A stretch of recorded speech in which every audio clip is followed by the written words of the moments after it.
So what I was really surprised about is the most common story that we have seen in our 10,000 women is I'm not smart enough. I'm not smart enough to be in the room. I'm not smart enough to speak up. I'm not smart enough to go for the promotion, and how that underlies so many other pieces for women. So that's a huge one.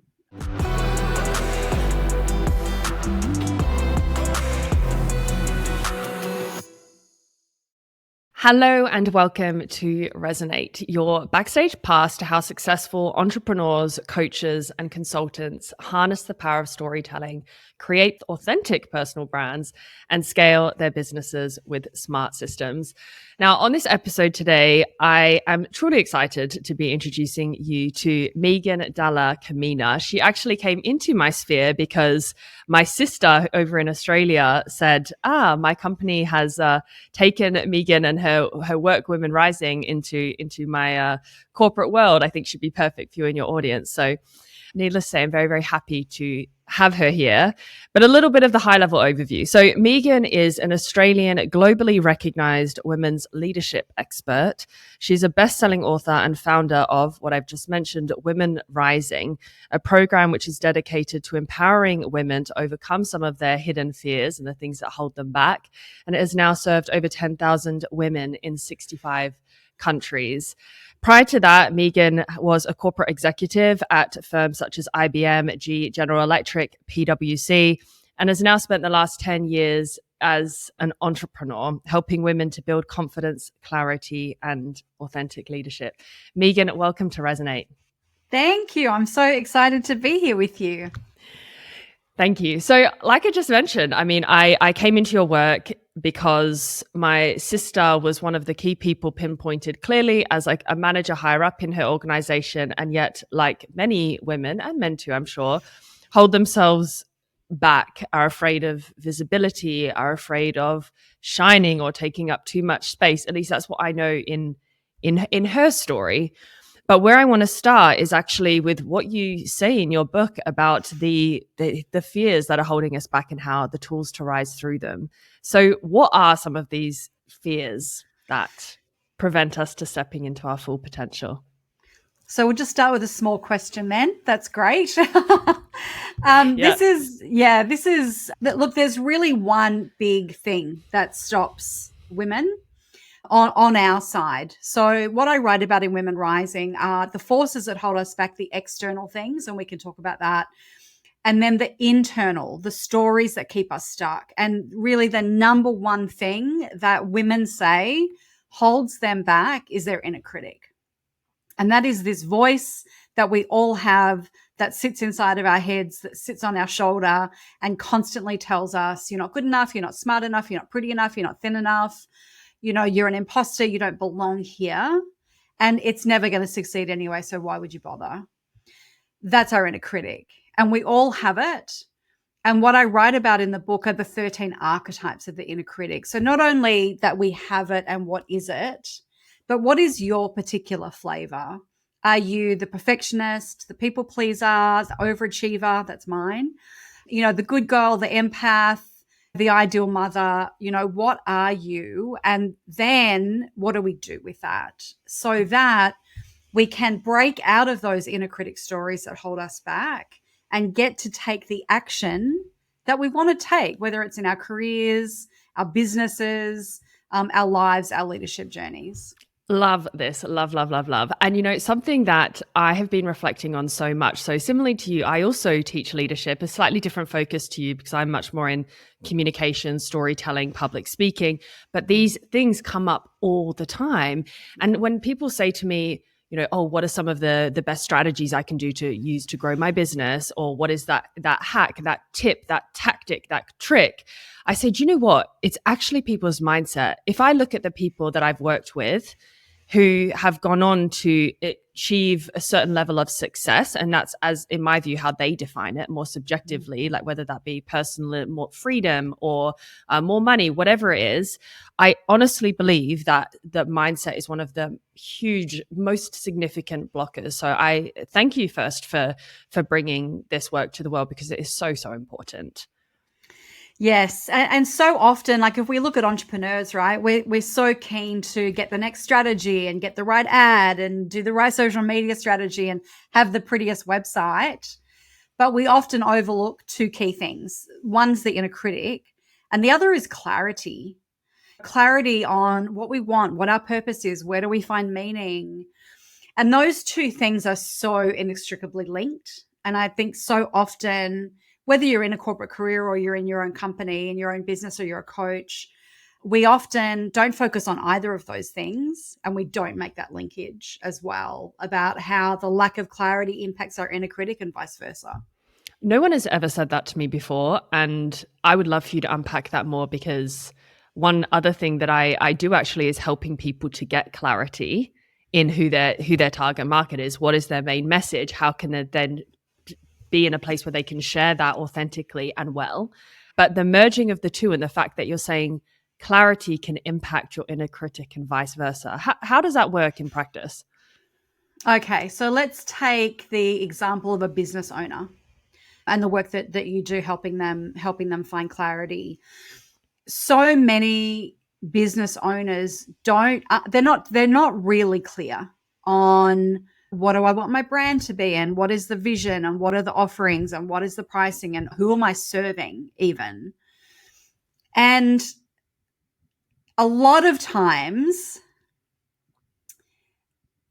they are held back from really being truthful about what their true heart says, or what they're really being guided in terms of their true purpose, and who they would really like to serve and what they would really like to charge and what offers and what spaces they'd really like to play in, because they have this inner critic saying, well, you're not good enough to do that. And no one's going to buy it from you anyway. And there's someone doing it better and it's already been done, in all of these inner critic stories. And so we sit in that inner critic, we sort of play a little bit into the clarity of what we would like, but then that inner critic voice chimes up. So then we shut down that clarity. And that is a vicious cycle. I see it impacting women across all spheres in business. But unless we can really unhook that, and you've got to be really honest with yourself and Which ask is jarring. those questions, which is jarring, absolutely jarring. And then we shy away and we distract ourselves and we get ourselves really busy. And then we never do the work to go deep enough to say, hand on my heart, if I was being completely truthful and honest, what is it that I really want? Who do I really want to serve? How would I show up in the world? And to deal with the strategies around, well, what do I do with this inner critic so that we can really sit in our truth? Have you had a personal experience of this? Oh, What of is course. yeah. Yeah, What's of course. say some of the defining moment, let's say, where you made that leap to transition from working in corporate as an executive to choosing to focus really on helping women, and with this particular angle as well? What drove you? Look, I think with so many of our journeys, it's not one big moment of awakening. You know, it's these small micro things, and then you have a deeper one, and then small micro things, and then you have a deeper experience. And that was my experience. You know, I worked in corporate for 18 years. I had a very outwardly successful career, meaning I had the big job, the big title, high profile, all of the things. But, you know, when I look at the last sort of 7 years of my corporate career, and I was head of strategy for a $5 billion division of IBM, so massive job. But I was also a single mother. I was really just running on that treadmill, didn't know how to do anything else other than keep running for fear of falling off. And I completely burnt myself out, to the point that at that point, before my burnout, I was director of marketing.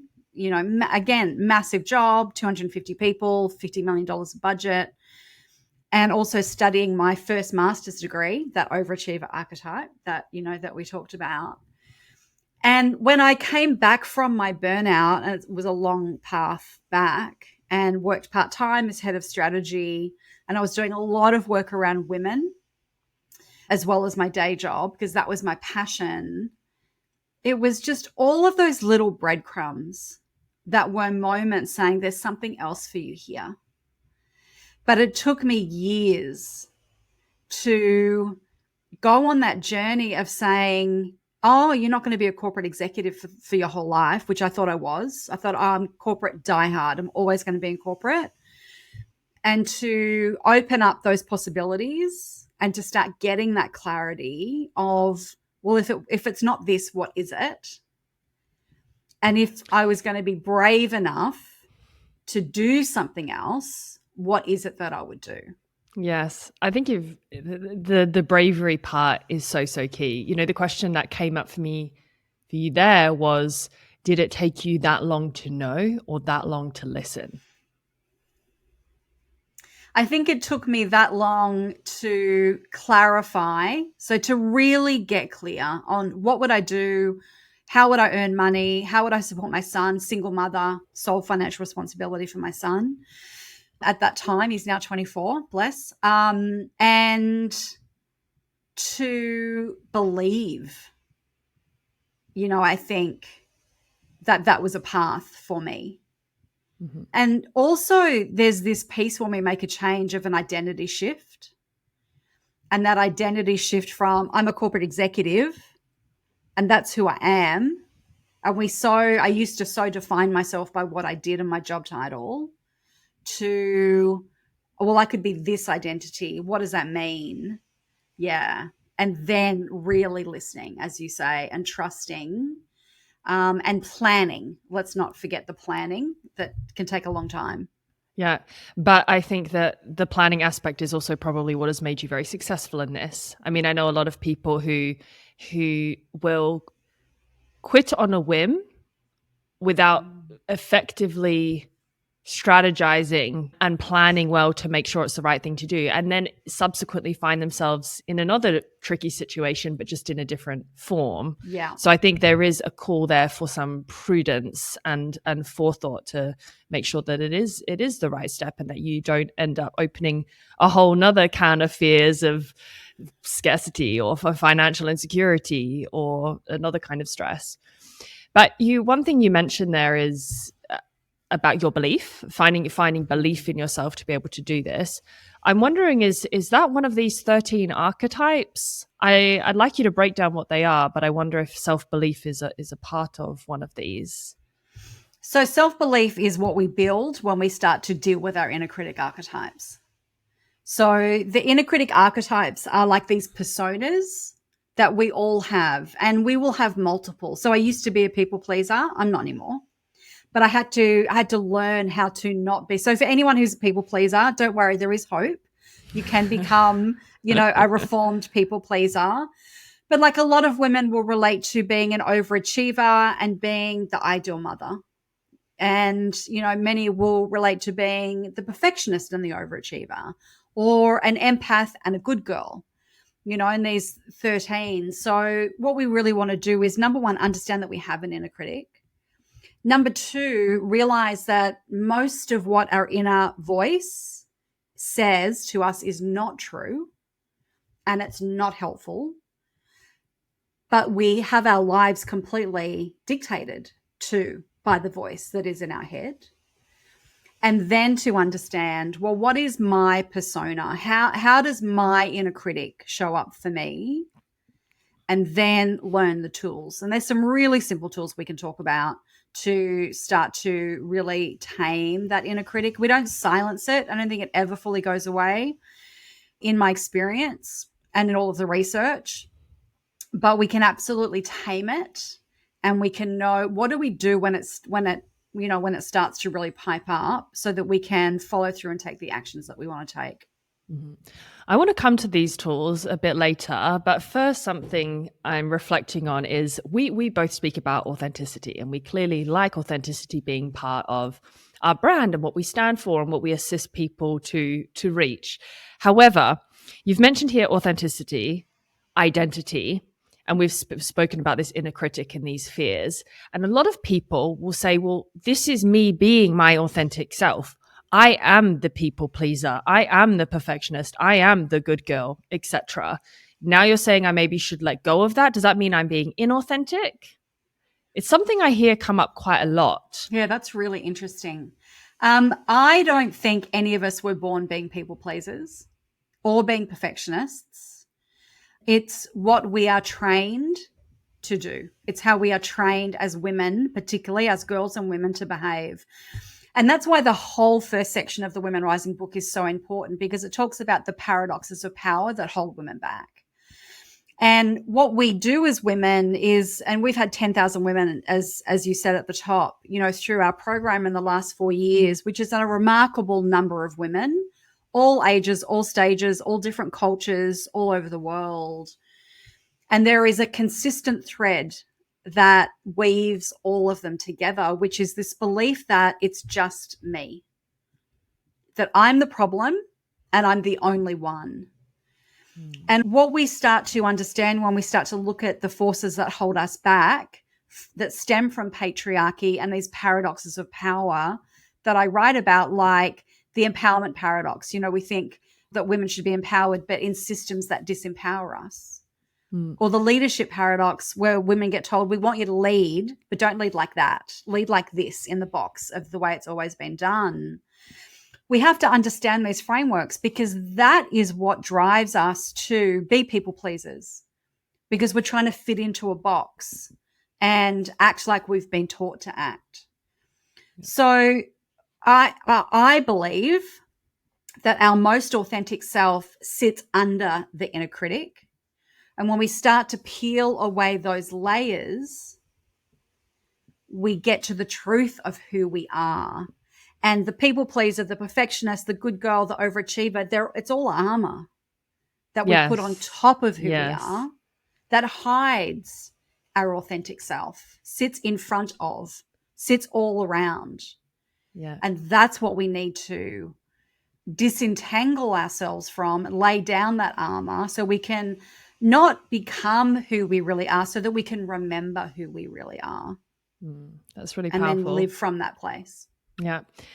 I recently saw a marketing ad from Nike and I loved it. I should share it with you afterwards. I'll put it in the show notes, but it's something like, we can't win, so win. That's their tagline. And the premise, it takes all of these women, very diverse, and it says, or basically all of these paradoxes that you're pointing out, like be warm, but don't be a people pleaser, or be, I don't know, maybe your best place to comment on what some of those are, but these paradoxes that they are external barriers. And I think something that I've had a lot is a tendency to take too much responsibility personally, as opposed to adequately understanding the external dynamics. If I take an example, right when I graduated from university in Australia, and I was on a leadership development program where we went into low socioeconomic schools to try to raise standards and bring in some more inspiration and so forth. And for a 5-week period, I went to Melbourne, and as a group of 130 participated in all of these leadership courses, where we looked at, are these individual familial problems or these structural problems? What do we need to do as an education system to make change? And there was such a strong divide actually within us as a cohort. And I recognized in myself, I erred towards, let's get better at overcoming our own limitations, overcoming our fears, getting better at organization, or any of these other number of things. And then others would come in and say, but hold on a second, we don't have adequate funding. We don't have enough high aspirational teachers in these schools, that they don't want to go to these lower socioeconomic areas. And they point out all of those structural considerations. So what is your take when we think about this with women? What are some of these external forces we should be aware of? Quick note. If you're enjoying the insights, stories, and strategies that we share here on the podcast, you are going to love my bi-weekly newsletter, Resonate. It's your backstage pass to everything we talk about here and more. I share exclusive tips on storytelling, personal branding, and how to build a freedom-based business that not only truly aligns with who you are, but also the life that you want to live. So if you haven't signed up yet, click the link in the show notes, quickly pop in your name and email, and you'll be directly on the list. Now back to the episode. Yeah, so just commenting on that, I believe, and this is what I write and teach, it's both. right? It's both the external and it's the internal. It's both what's out there and it's what's in here. And I think so much of the dialogue around women, and particularly women at work and women's empowerment and women's leadership, is one or the other. You've got one camp fighting that, well, if we just fix the system, then women will be fine. But if we fix the system, we'll be 5,000 years old. But women don't do their inner work because we have to unravel ourselves from that system, then women are never going to rise up. So, I believe that we have to look at both, but we have to understand what our unique challenges are in the context of the world and the system that we live in. Mm-hmm. Does that make sense? It does make sense. Yeah. And I think it's really important to point out that we need both. You need to have the structural considerations, the higher level things, and then your own personal. Let's come to the personal though, because for everyone listening, maybe you're in a position where you can make some changes in the context you're in. But let's come to some of these stories that most commonly hold women back. Yeah. So what I was really surprised about is the most common story that we have seen in our 10,000 women is, I'm not smart enough. And I was really surprised about that when I look at these incredible women and, all in professional roles, doing incredible things in their careers. And, not the imposter, not the good girl, not the perfectionist, but this story of, I am not smart enough. I'm not smart enough to be in the room. I'm not smart enough to speak up. I'm not smart enough to go for the promotion, and how that underlies so many other pieces for women. So that's a huge one. That is my story.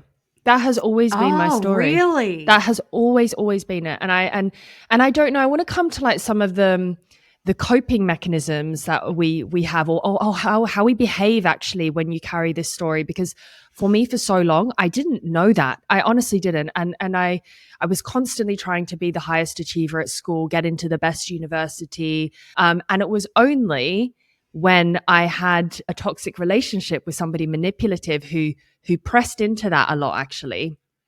I shared this on the podcast before. I was in a relationship with a narcissist, and it's almost as if he noticed the stories I was telling myself before me and knew exactly the ones to push on that would keep me in that fear mode. And I think whether somebody has had a toxic personal relationship, or they've got certain colleagues or a boss or somebody who has some of these characteristics, I think at one moment or another, we all have an experience like that. Yeah. And I know in my instance, it's made me want to shrink so much. Yes. I just want to shrink away. I want to hide. Yes. Thank you for sharing that. And that's what we do. We shrink, we silence ourselves, and we also give up on our dreams. Like, if you have the story in your head, I'm not smart enough, and you play that out for a coach or for a business owner, well, I have a glimpse of the clarity and the vision and the purpose and who I'm here to serve, but I'm not smart enough to do that. So I'm just going to stay here in my little box because I'm not smart enough to go after. And there's smarter people than me who are out there doing that. If you're in a corporate environment or in a workplace and you have the story that I'm not smart enough, you're going to sit in the meeting and you're going to have the thought, and you say, well, I have something to contribute, and you're not going to speak. You're going to silence yourself because, oh, well, someone else smarter than me is going to say that or say something better, and I don't want to look stupid. So again, we shrink. We silence ourselves. And in relationships as well, in all aspects of our lives. So that is the one, certainly for working women, that I see absolutely at the top of everything else. Yeah. which I was really surprised about. I didn't think that would be the most glaring one that so many women say. Did it ever hold you back, or less than others? I never really had that. That wasn't my story. My story wasn't, I'm not smart enough. I always kind of thought that I was smart enough. It wasn't a big part of my identity, but it also wasn't something that I questioned. And it might be because when I was at school, I didn't really place that much value on being smart. I wasn't an overachiever at school. I tried to get kicked out of school so I could go to drama school because all I wanted to do was be an actress. Kept getting suspended from school, so that they'd just kick me out, and they never did. So I didn't place that much value on intelligence. But I placed more value on creativity, Okay. That is so fascinating. And what makes me wonder with that, in you sharing that, do you think that you not having this story and not carrying that baggage that many other women have led to you having this before what you do now, even this high level corporate career? Because I wonder if that was in part instrumental in some of your success. Not only, of course, but I'm sure. Like I'm sure that it would have to be. Because I would speak up, and I would put myself forward for the role, and I would think that I could do it. And I never went to uni after high school because I went to drama school. I didn't start going to uni till I was 25, and I did undergrad, which I transferred into my first master's, then my second master's, and I did another one, and now I'm doing my PhD. So, I mean, I have to work. Like, I'm a worker. But yeah, I think probably it did contribute. I had other stories, don't get me wrong. Yeah, no, of course. But I think it goes to show. Yeah, but I think it goes to show about how the stories we can tell ourselves have real implications for the reality of our life. Yes.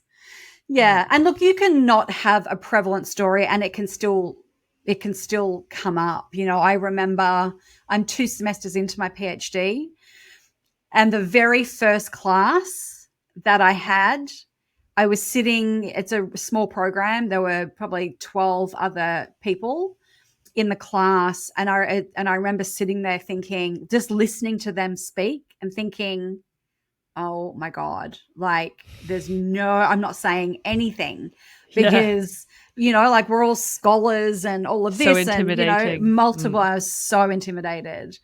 But because I've got the tools, I could get over that quite quickly. It took me about 3 minutes because I recognized the story and, all of the rest of it. But you can still have stories that aren't a dominant story for you in certain situations, absolutely flare up. Yeah. But they potentially bother you less, or you could get through them quicker. Well, you know what to do with them. And this is why, I can just tell you the simple 3-step process.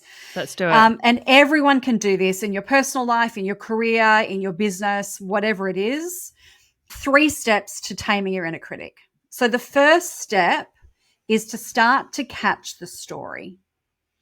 So in that example, my story was, I'm not smart enough to be here. They've put me in this program by mistake, right? That was my story. So, and I'm not smart enough to speak up. I better stay silent. So whatever your story is, they won't like me. I'm not good enough to be here. I can't make this a success. I don't look the way that I should look. Whatever it is, catch the story.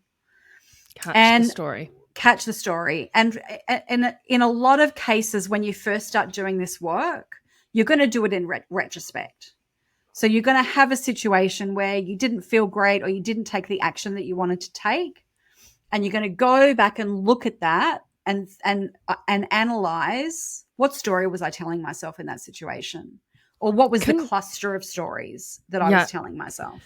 Can we go through this? So these 3 steps, can I give you a very real example and I'll see how we can apply this in real time? Yes, please. So I'm currently recording a course for a company that I have as one of my clients. I love it. On some level, I think I'm competent. I think I'm offering value. However, story time.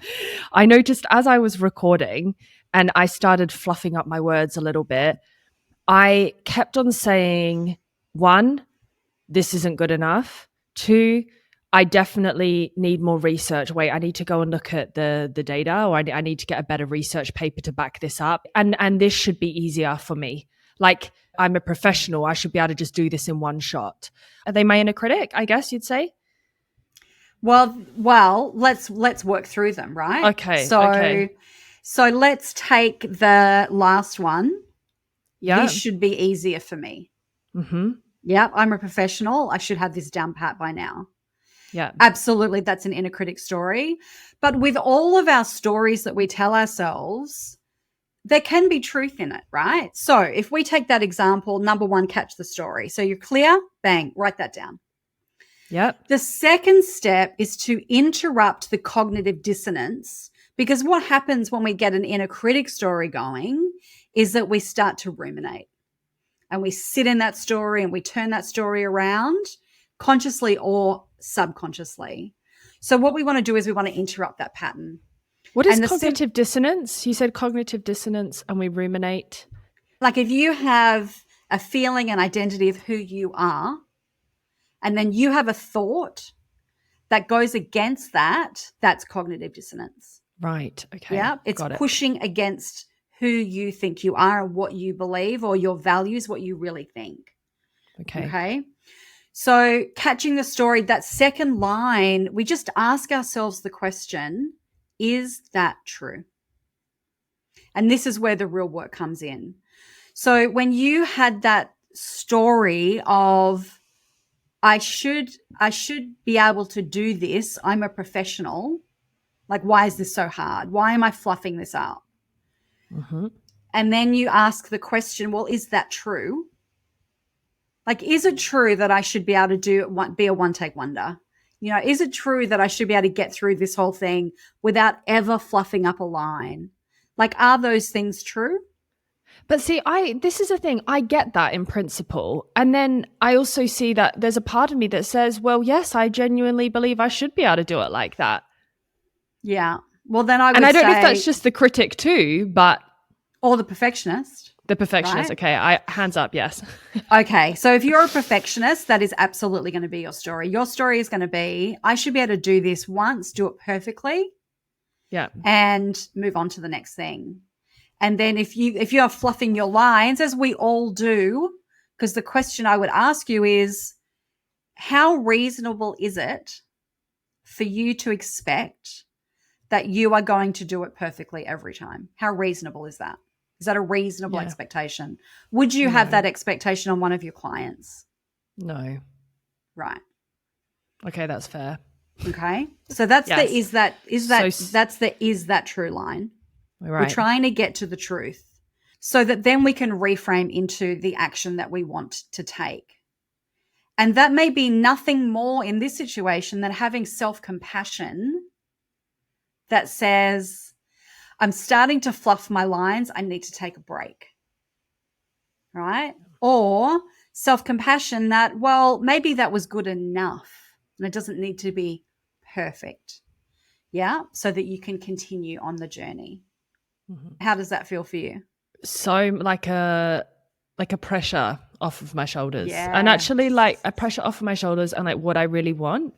And also it softens me. Yes. And that's what self-compassion does.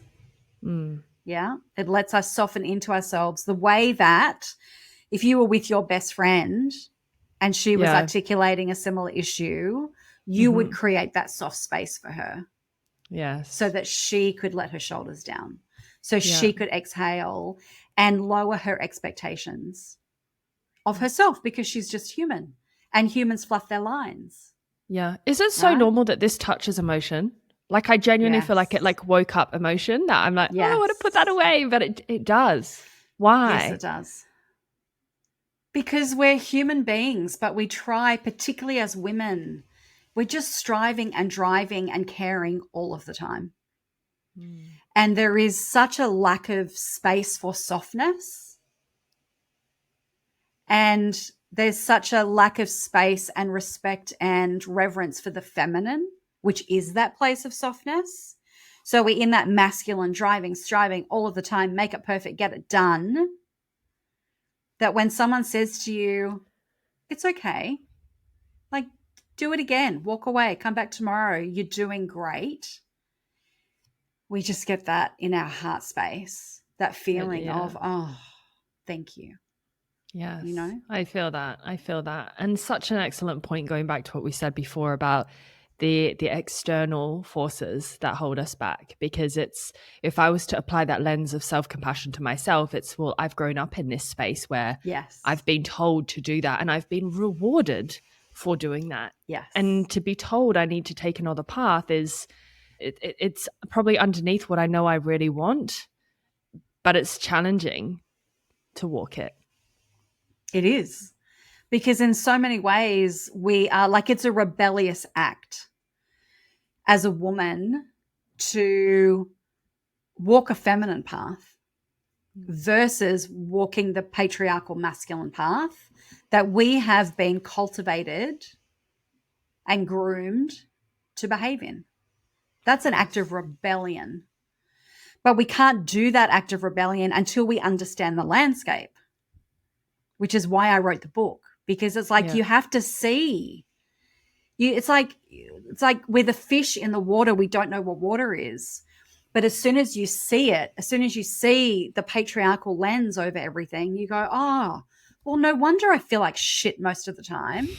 And I have to drive and strive and drive and strive and please and perfect, because that's what I've been conditioned to do. Yeah. Then we can start to break away.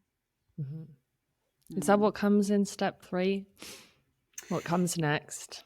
Yeah. Well, I mean, that's enough, right? Like that work, that's step 1, catch the story. Step 2, is that true? And step 3, get to the reframe. Like, what does that reframe look like? Okay. If people listening did nothing else other than get really deeply acquainted with the stories and how they speak to themselves and what their inner narrative is, like, you are like more than 50% of the way there to feeling how you want to feel and showing up in your life as such an empowered woman with such a strong sense of who you are. Yeah. That in so many ways is the ball game. Yeah. So if I summarize, we're saying here we recognize we have an inner critic, we have a story that we tell ourselves, and the first step is to become more aware of that narrative, to catch the story in real time, like me catching my story that I said, I should be able to do this in one go. I'm a professional. That was my story. Step number 2, question, is this true? And I particularly liked your question of, is it reasonable? Maybe that spoke to me so much as a perfectionist. Yeah. That really, I loved that. Is it reasonable for me to think this?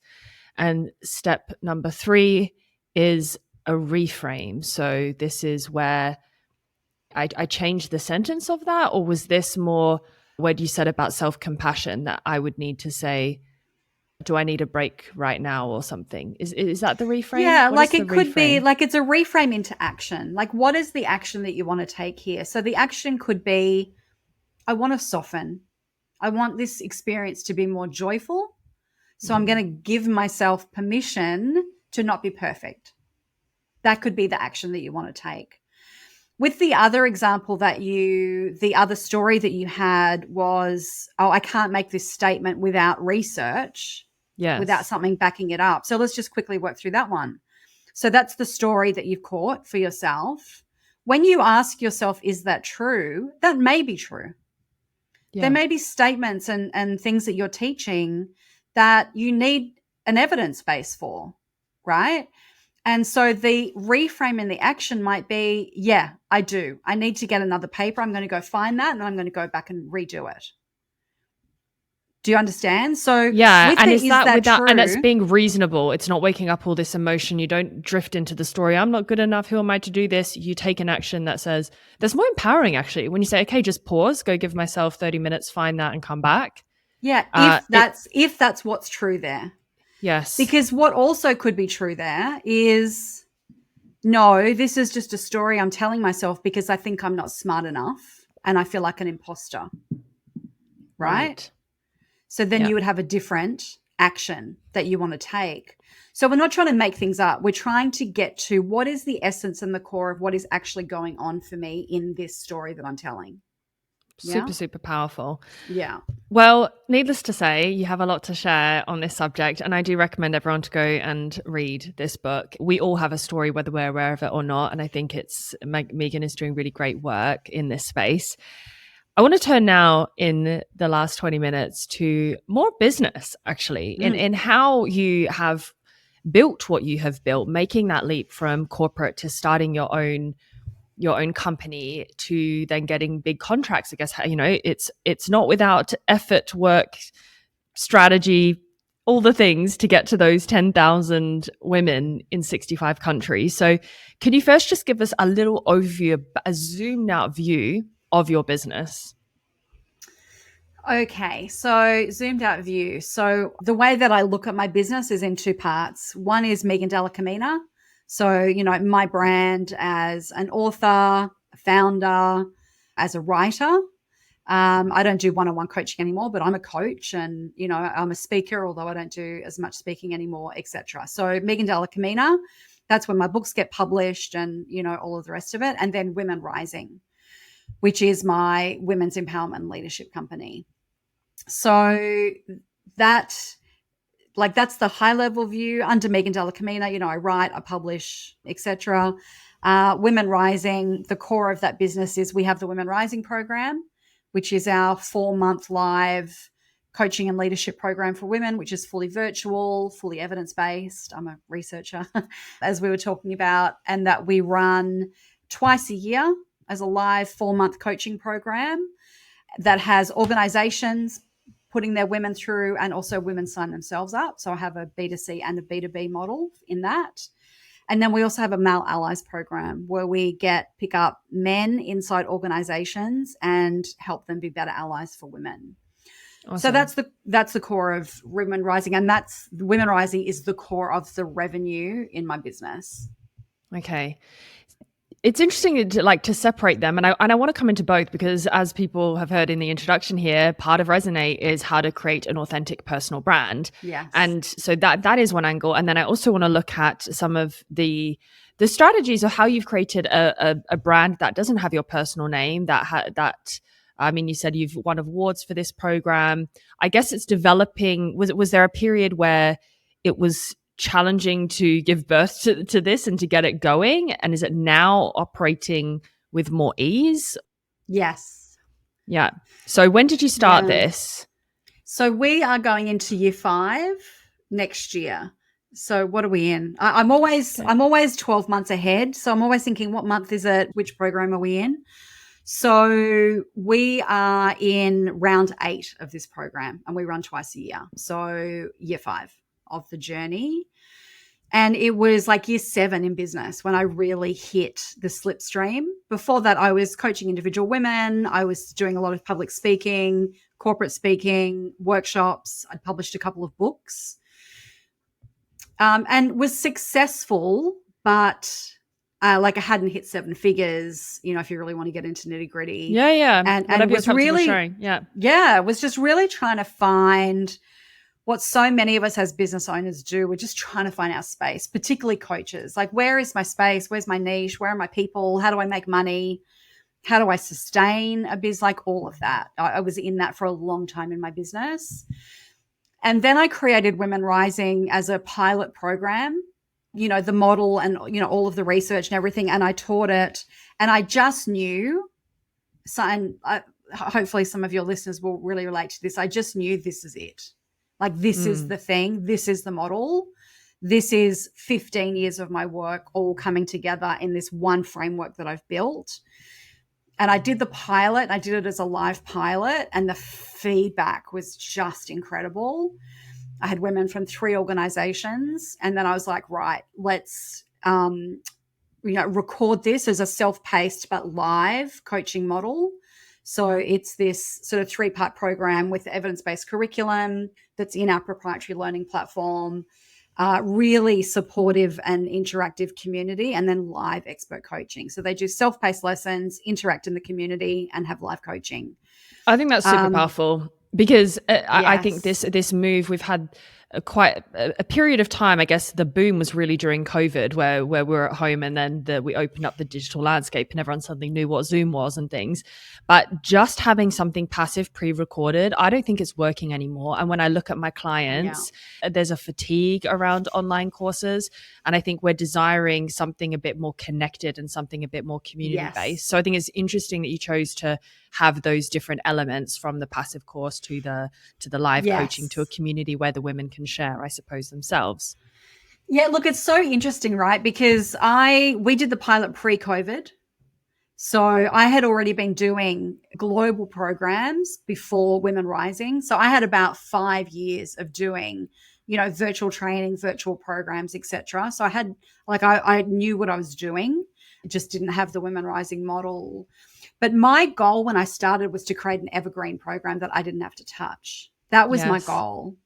Yeah. Because I didn't want to be in this live launch model always on. But I remember really clearly saying, as I put Women Rising out, just put me to the universe, put me where I can be most useful, put me where I can be most of service, and I will follow that path. And after the first program where we did the full model with the recordings, we had about 250 people. The second one, we had 650, and then we went up to 1,500, like boom, boom, boom. I was like, okay. Yeah, this is where I'm meant to be, right? Yeah. And I've just always said, just ride the wave. Just ride this wave, because this is where you're being of service. And this is where women are saying, this has changed my life.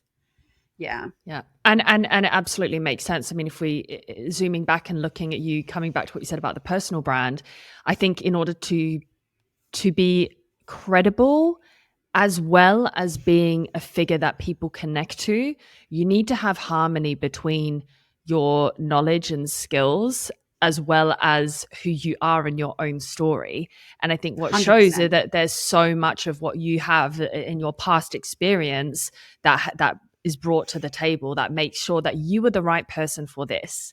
Because that's something with so many of us who are like wanting to get into this space, and you see the opportunity from a business perspective, you're like, oh, but I could do that. I could do that. I could do that. But are you the right person for that thing? Yes. It needs to make sense. And coming back to your own inner critic thing there about the second step, is this true? Well, maybe there is a part where you should have that question. Who am I to do this? Somebody else is already doing it better, etc.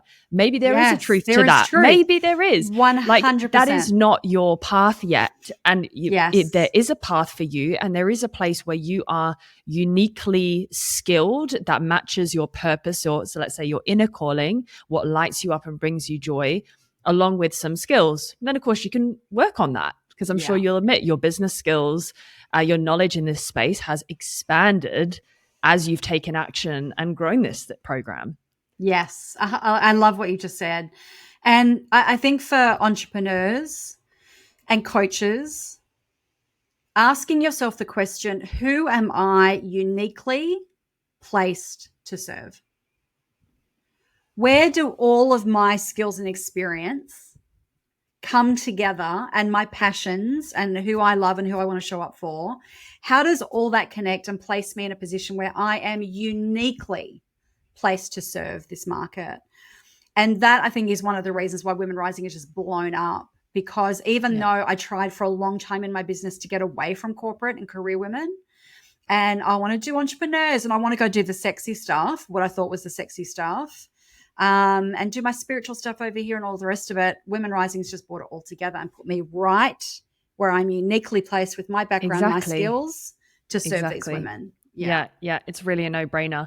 Let me ask you a question. This is something that I have, in many respects, I still play, and I know many of my clients do too, which is, am I best placed to serve the people who lack the skills and knowledge that I do, and they're very different to me, versus a former me, something that I've overcome myself that I can help them with? So let me just give an example of that very quickly. I started in this entrepreneurial space in public speaking coaching. And then, of course, that brings in things for me, which is my brand around authenticity, be it speaking with vulnerability, opening up about hard things to be more inspirational and connect better to others. That became my focus. However, There are certain people who are the aspiring, the entrepreneurs, the coaches, the consultants who have their own fears around this, around visibility, being seen, being vulnerable. And then on the other side, I have, and some of them have been my clients actually, like more data, tech, men particularly who lack sometimes in the emotional intelligence and they want to tell a story to better sell their service or their product. What is your take on some of these things? Yeah, look, it's one of the big questions, right? It's one of the big questions. I feel in so many ways, if we we are best placed to serve someone who's 2 steps behind us. Particularly as coaches, particularly as, in the development space, because it gives you so much knowledge and credibility of what does this look like. When I look at the career women that I coach and serve through Women Rising, every age and every stage, pretty much, I've been there. So I really, not only do I do reams of research and all the rest of it, but I really understand the lived experience of what they're going through, whether they're single or married, single parent, young kid, old kid, whether they're early in career or a senior executive. I've done the whole thing. And that's why I have such credibility in the space. So it doesn't mean that you can't go and serve a market that you have no experience in. Not at all. It doesn't mean that. But if your passion lines up to support people and serve people who are similar to those who've been on the same journey that you have, I just think if that's your passion and purpose, there's magic in that. Yeah, I agree. And in fact, when I rebranded this very podcast from Starting Over to Resonate, there was a business angle to that I needed to be more focused in my niche and who I was serving rather than trying to serve everyone. Yeah. However, I spent all of that work doing, okay, who is my ideal client? What is the avatar as such? What do they look like? What are their problems? What are their goals? What are their desires? All these things. And I kind of settled on 2 that were kind of common clients of mine, typically people who err towards being more emotional, sensitive, perfectionistic tendencies and things. And another who was a bit more high achieving, structured, organized, struggles with vulnerability, opening themselves up, maintaining a facade. And I have both. However, I ultimately realized that the first one are my people. And when I left a coaching session or an interview, I was energized and I had to pay attention to that energy in me. It was like maybe the other option was let's say better, because these people were typically higher earning and they could afford to pay for my coaching, which is an important question too, of course.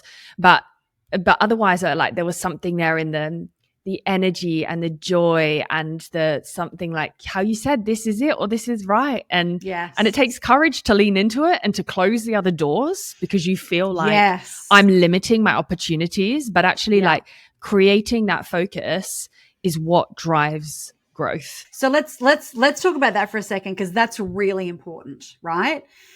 Before Women Rising, I was doing like 10 things. And I had like a foot in all of these different camps. I was dabbling in a lot of different spaces, and there were common threads, but there was a lot going on. And when I decided to do Women Rising, I shut down everything. And I went all in on one thing called Women Rising. And that's what I've done for the last 4 years, coming into 5 years. And I think that's another reason why it's been so successful, is that laser focus and all-in commitment. And it's only now that I'm starting to build out a whole new body of work for Megan Dalla-Camina, but not until, we're still scaling Women Rising, but we've hit a really lovely sort of period. But until then, I wasn't speaking. I wasn't doing anything else. I was all in. There's something to be said for that level of focus. And to be fair, it's the common thread in anyone, I think, that has achieved a certain level of success in this space. They always, always, always say that. And yet it's for many of us, and particularly for people who love variety and new challenges and love learning, it can be really hard to close those doors and to to generate that level of commitment to one thing, especially at the start when you're not sure if it's going to pay off. Yeah, and you may not be able to do it at the start. So let's just be really clear on that. You're like, when I first came out of corporate, the real question was, where is the money? Where is the money? How do I go from, having this dream and, a hobby that I had when I was in corporate to having a sustainable revenue generating business? And it was some coaching clients here and some speaking there and doing some workshops over here. And, I had published my first book as I left, no money from that, but, I had different things going on. So, like, let's be real about that. You may not be able to go all in laser focused on one thing at the start, or you might, but we don't want to have too higher expectations on ourselves, because when you start a business, where is the revenue? Yeah, for sure. It's so key. And otherwise, like we said back earlier, you're going to invite in all of the other fears and the blockages, and it's not going to get you to where you want to go. Yeah, and you'll be back in corporate in like 3 minutes. Yeah, exactly. Exactly. On the book front, I think there is a bit of a misconception that people make money from books. My husband is an author. He's published 7 books. We have other ways of making money, but that is not one of them. It gives you a certain credibility and authority. It's a useful tool. It helps with your personal brand, Megan, I suppose. Yeah. But it's not the revenue driver. Yeah, look, I mean, that's not to say that you can't make money from books, but if you look at, and all of my books have been bestsellers and sold, many, many more than 10,000 copies per book. But when you look at a typical book deal, you're getting 10% of the sale price. So you're lucky to make $2 a book. So if you do the math, you have to sell an enormous amount of books to generate the same amount of money that you would do, from speaking or coaching or other things. Yeah. Doesn't mean it's not a goal, for sure. But it does land all of those other things. I mean, the Women Rising book, which came out September last year, is absolutely core now to everything we do at Women Rising. And also for me, as my 4th book. Yeah. And I'm sure that helps on all fronts for you. When you come to speak, you've invested that time into creating the books. I think a lot of people who come to me for even speaking coaching, or how do I make a keynote? How do I communicate around my brand? Well, writing a book actually really helps, I'm sure, because you've had the time, you've put that investment in to get clarity of your thought and have a process or a method that is yours that you bring to the table. Yeah, and that's really what a book is, and what I think all business owners, all coaches should be doing, is building what is my thought leadership. Yes. And whether that's in a book, whether that's in a blog, wherever that is, what is my thought leadership? What do I stand for? What do I believe? How do I articulate that? How do I serve people?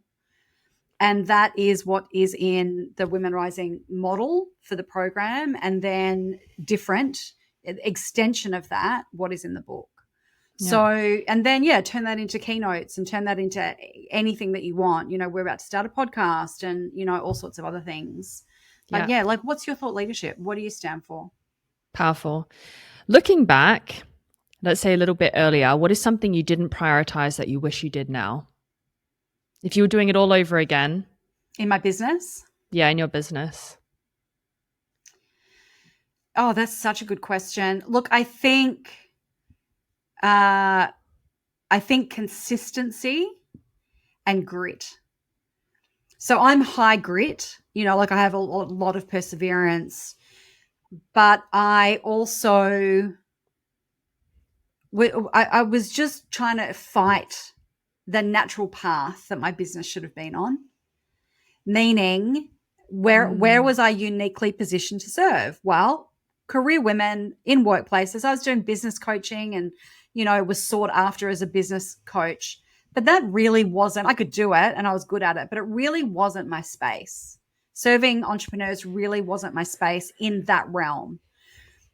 So, like, really just tuning in and listening to that, not fighting so hard against the purpose of really at that stage and up until now what I've been here for, and following through and not chasing the next shiny object.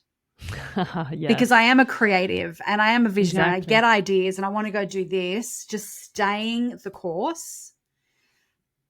At some point in my journey, I wish that it stuck earlier. But if it did, I wouldn't have ended up creating Women Rising. So there's no regrets. but I think it's a lesson for all of us. And it's a lesson for me as well as I go into building my next body of work, which is around something completely different, but related for women. So that's the next 5 to 10 year journey for sure. Awesome. Megan, this has been such a pleasure. I could keep talking with you for so long. Maybe we'll have you back on next year and do the deep dive into this new project that you have. But this has been so rich, and I personally have had so many insights from this in terms of overcoming my inner critic, what holds me back, and deciding also to lean more into intuition and the path that I know I should take in business rather than the one that I keep rationalizing, logical, the overthinking, all of that. So yes, and just on that is actually core to this next body of work, which is all around feminine wisdom. And I'll give you a link if listeners want to go download something that will really help them tap into that. We've got a free guide that we've just put up on megandallacamina.com around awesome. feminine wisdom. So that's a whole nother episode. Yeah, I'll put that all into the show notes. Megan, where can we find you? What's the best entry point for somebody who's inspired by your work? megandallacamina.com, or I'm at Megan Dalla-Camina on all social media. Perfect. Thank you so much. Thank you. What a pleasure. Thank you.